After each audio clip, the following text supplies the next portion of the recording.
ब्रेकनंतर चौफेर महाराष्ट्रामध्ये स्वागत. काही महत्त्वाच्या बातम्यांचा धावता आढावा. टॉप 25. मंत्री भरत गोगावलेंना रायगडमध्ये मोठा धक्का. शिंदेच्या शिवसेनेचे राज्य प्रवक्ते राजीव साबळे 2 ऑगस्टला अजित पवारांच्या राष्ट्रवादीमध्ये प्रवेश करणार. अजित पवार आणि धनंजय मुंडेंच्या वाढदिवसानिमित्त परळीमध्ये कार्यकर्त्यांकडून बॅनरबाजी. बॅनरवर वाल्मिक कराडचा फोटो. बुलढाण्यातील गाभणे हॉस्पिटलमध्ये मद्यधुंद मनसे जिल्हाध्यक्षांचा राडा. आयसीयूमध्ये मध्यरात्री प्रवेश न दिल्यामुळे ज्युनियर डॉक्टरला मारहाण.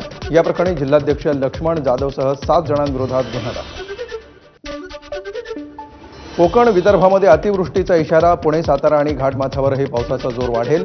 महाराष्ट्रासह उत्तरेकडील राज्यांना अलर्ट जारी. नागरिकांना सतर्कतेचा इशारा. 1 जूनपासून शासनाकडून मासेमारीवर बंदी. मात्र तरीही दापोलीच्या हरणेमधील समुद्रामध्ये बंदी असतानाही मासेमारी सुरू. Video viral. प्रशासनाकडून कारवाई होत नसल्यामुळे इतर मच्छीमारांकडून नाराजी. गुरुपौर्णिमेमध्ये साईंच्या चरणी 3 दिवसामध्ये तब्बल 6 कोटी 31 लाखांपेक्षा अधिकचं दान. 3 दिवसीय गुरुपौर्णिमा उत्सवाच्या कालावधीमध्ये साईंच्या चरणी भरभरून दान.